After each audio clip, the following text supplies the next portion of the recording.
Muduning para nayaka nayakaning praja ana ing Majapahit. Ingsun atas nama Parsa ana ing Majapahit nilakake agunging panuntun tanpa pinggan. Awit sakabeh padha mituhu dawuh ingsun netepi layang Ibran kang jeneng Sirataka Swarga.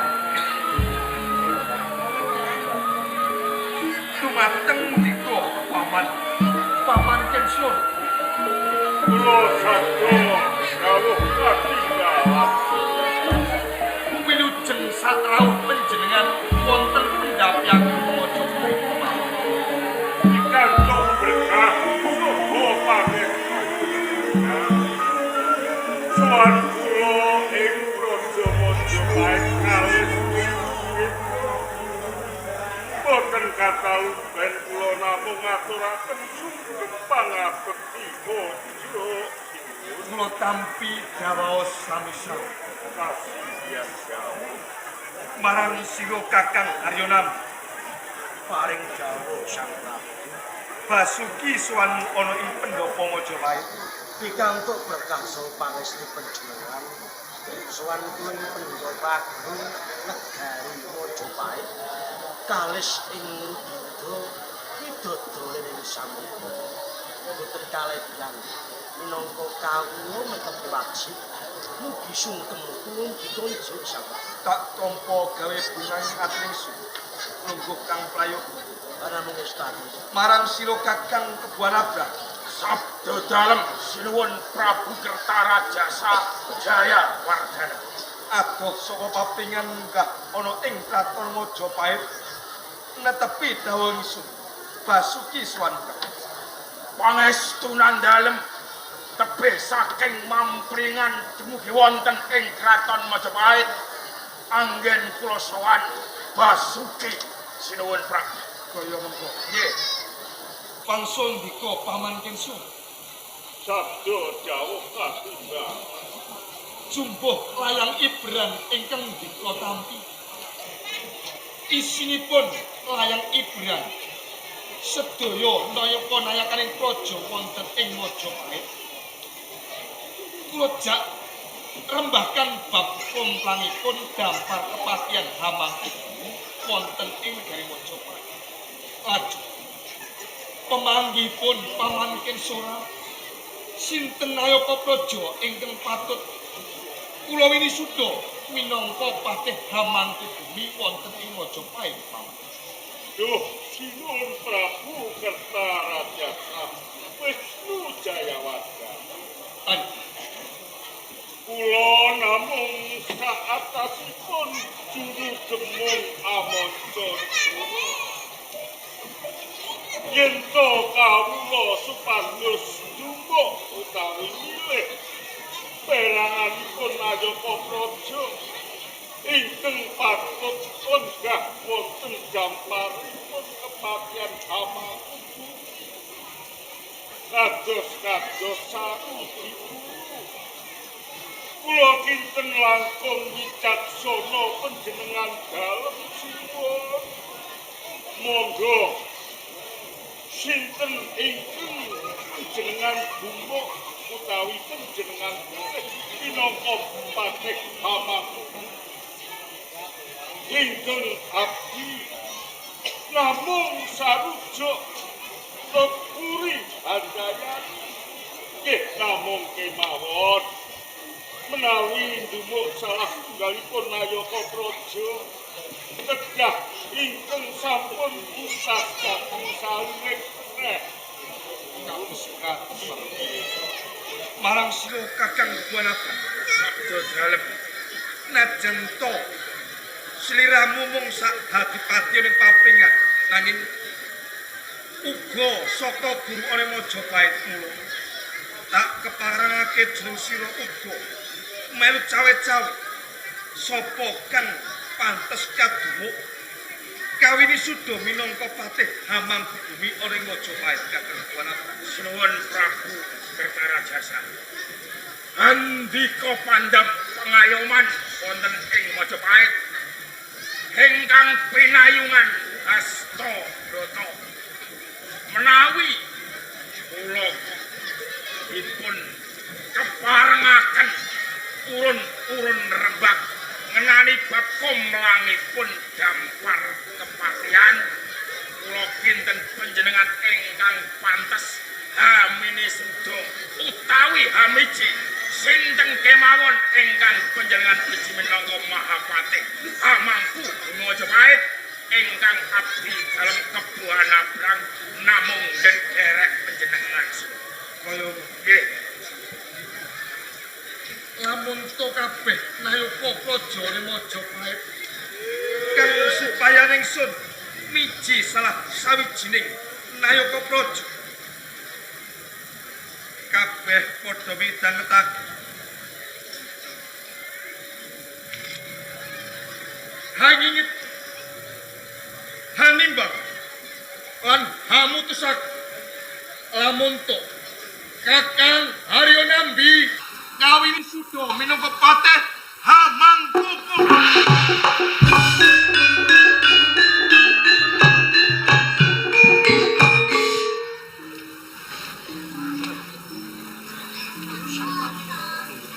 Kulaingan suat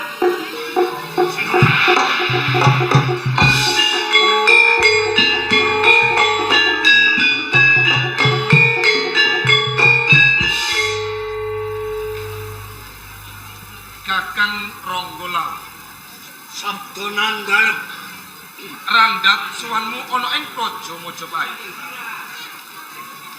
pangapunten dalem sinuwun Prabu randhatipun Ronggolawe kapoleng Sumenep wonten adicara upacara dharma satemah nang dalem Ronggolawe radi randhat ngabiyantara wonten ing Datulaya Agung Majapahit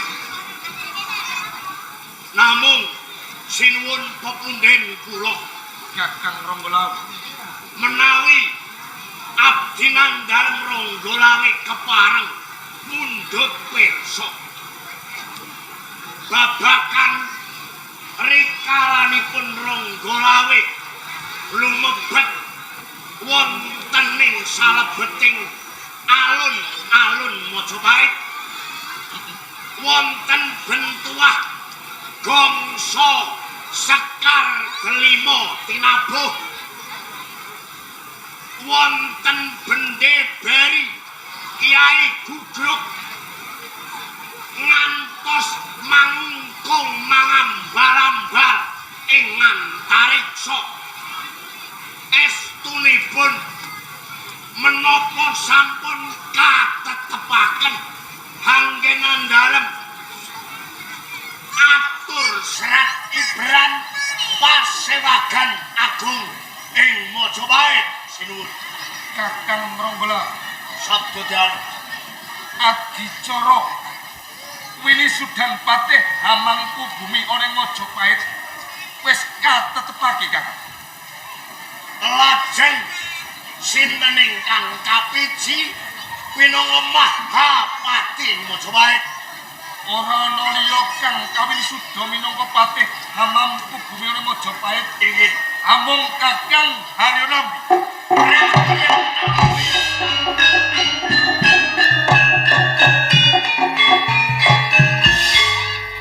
menapa kepareng abdi nang dalem Ronggolawe atur wacana dhateng panjenengan nyuwun sewu paman ken surah Ya, lan sedaya-sedulur Majapahit sampeyan dalem lenggah wonten ing Majapahit ing pangangkah miterang gagasaning Nuswantara dados negari yang panjang kunjung pasir bukir gemah repah loh sinawi panggagas ageng Nuswantara ingkang yang kiblat ingkang Rama Sri Kertanegara Wikrama Dharma Tunggadewa ingkang isinipun Cakrawala Mandala Dwipantara dadekno negara Majapahit lan isinen para tamtama kang mumpuni kados dene rakyat mantri, rakyat Temenggung, rakyat Demung, rakyat Kanduruan. Menawi lajeng rakyat Nambi kapiji Panengga Mahapati menapa sampun nggali jalaran Majapahit betaken ini sepuh ingkang ana ing pamawas lebda ing gati tuladhanipun Dang Acarya Wiranata Demung Kartiwira Mantri Arya Banyak Wide Paman Ken Sora pantes dados Mahapati Majapahit. Lawe kenapa kowe matur ning aja syukur matur kono matur kudu kanthi mawa matur nggih aku iki wis tuwa aku wis cukup aku sak juget pinara sastra rasane ora milik aku ki dadi patih amaku bumi ulane apa para nayaka praja sing padha pinter-pinter kae aku iki dadi juru demung amonco negara wae umpama oleh pensiun aku iki jaluk pensiun Kula ngertos paman nanging Majapahit betaken tiyang ingkang gampil sinuwun Paman Kersa sampun migatosaken aturipun Ranggalawe. Aturipun Ranggalawe kagepol padha ingkang makung wonten saklebeting wae. aturipun Paman Ken Suralaras namung sak boten-botenipun sampeyan dalem menggalih senajan kula pindhaning kodhok bebasan lan salonganipun namung labetipun Ranggalawe anginipun ngangkah Majapahit kanthi lahir lan batin nuwun sewu awit nampi kowe uga rakyat lelabuhanmu gedhe nanging kawula ora ngerti jalaran apa kowe andan dalem gaweanmu ing dalem Majapahit kowe ora tau tate nyebar lan ora tau tate adol gendung pamer umum ing kareping tamtama nayaka praja jalan apa nabi sinatria diputake hayaken mungsuh Narendra sarkan jagat ginong patigina ning yen kowe pangamrane nampi ora pantas dadi Mahapati mergala lawan apa beda kalawan Ranggalawe yen dibobot timbangan tuladhane Bedhaing Singosari ateke Majapahit ngamuke Rangga Janur tutu kowe nanging iki Ranggalawe nganti morak mare bedah ora ana sing dadi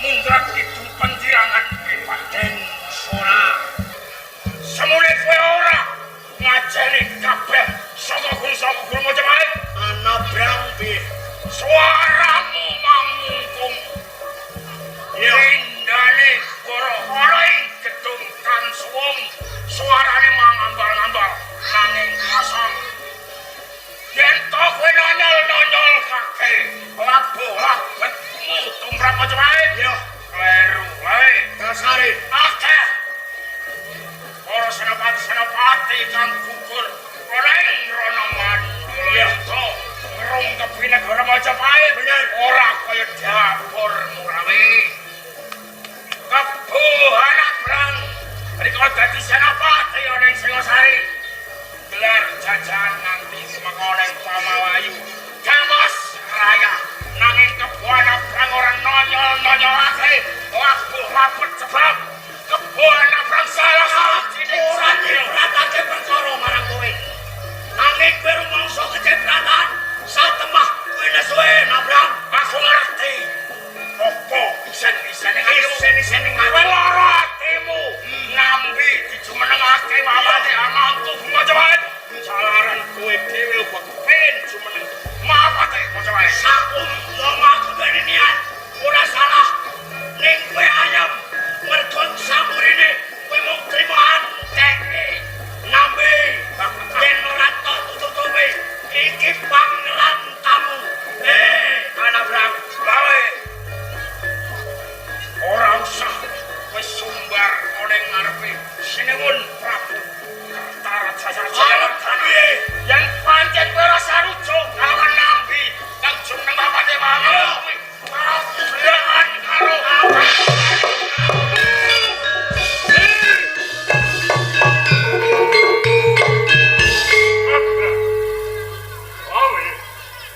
Ayo foto silakan.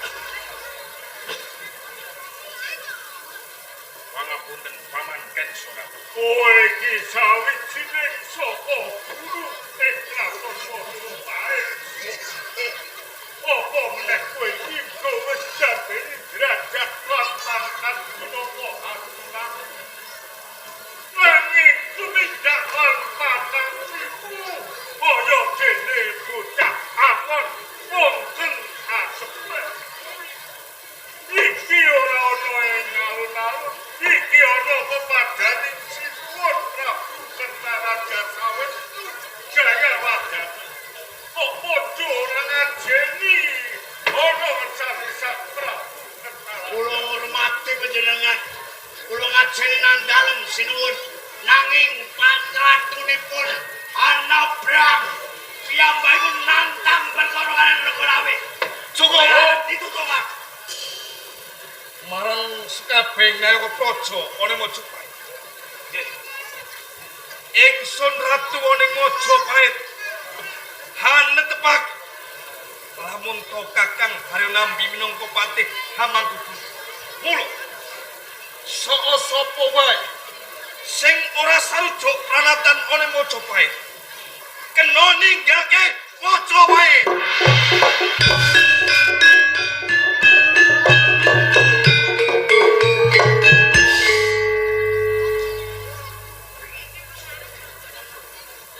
Ratu ketuk runtung mustikaning Janalaka senajan sakenane tanpa kawula sing melu nabuh ora ana ratu lungguh ing sakjroning pandamangayuman yen pancen Regolawe dianggep ora pantes lan kudu sumilah lamun nabi tetep dadi mapate lawe ora sudeh ing Majapahit.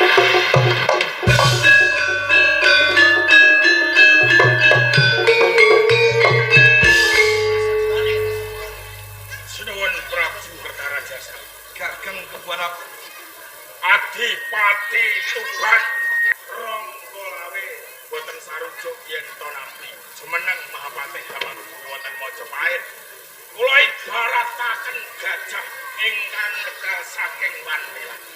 Lah gajah ingkang medal saking Wandilan menika wonten seratinipun wonten ing Praja Majapahit. banjur sapa seratine Kakang? Dereng ngertos wonten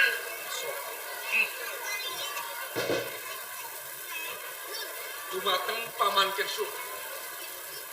Kula dawuh hati bawa. Kula minta tulung dumateng panjenengan bab amarahipun Kakang Regolawe. Lerem lan botenipun adem lan botenipun kahanan wonten ing negari Majapahit jalaran Kakang Regolawe. Saking astanipun Paman Kensura. Kula badhe sumba dawuh. Angin jebul.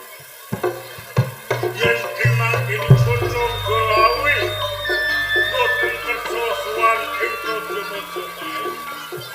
Sampun ngantos lepataken dhateng kula.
Napa agung wonten Derdah Ronggolawe Bupati Tuban boten sarujuk.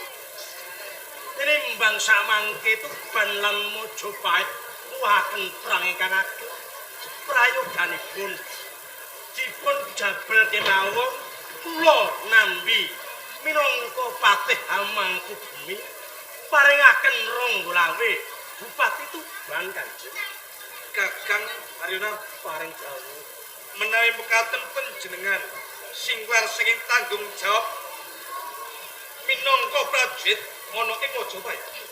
Sang Prabu saestu kula boten singklar ananging kula eman kencaring praja Mojopahit badhe kasinep kanthi walaning praja saged. Kakang Aryuna paring dawuh. sabda pandhita ning Ratu Datan Kulawan. Amun to Kakang Haryonambi setya tuhu ngawan Mojopahit. Sisan gawe napa pandhadaran Kripikono kabeh pindahe Kakang Ronggolawe. Sang Prabu Kertaraja Sawisnu Jayawardhana. Ing dene sampun paring kapercayan kaliyan nampi. Kula badhe sumpah ing ajeng panjenengan. Remu kinarya sesawur. Untung kinarya bebalang. Salembare nyawa kula badhe kudhaken kanthi Mojopahit. Ini terus ngatri prajurit Kakang Haryona. Nanging pasti yang disuwun. Prajurit, dene aku.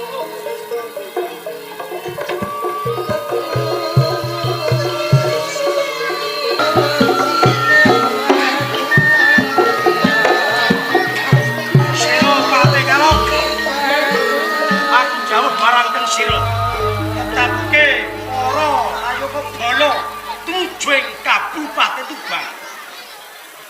Master akan jauh. Ya.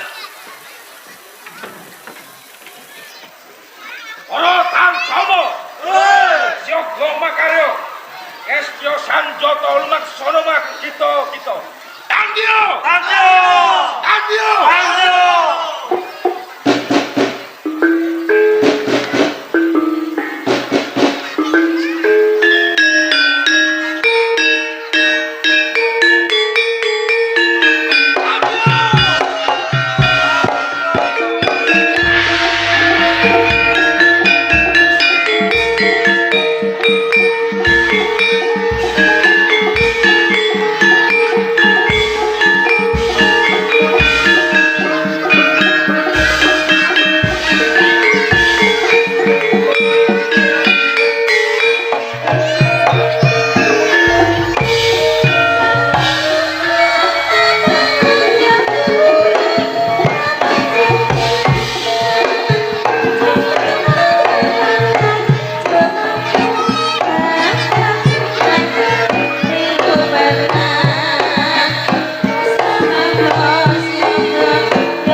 ngirit saking para prajurit ing kapal wates Majapahit apa sing kok karepe?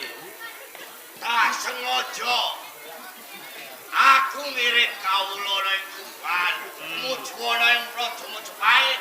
Ya terus Pengen jae geger yen to kowe ake dadi patih amak. yen tambah kowe pengen geger ing Majapahit, Haryo Nambi kang dadi pepalang. Aduh.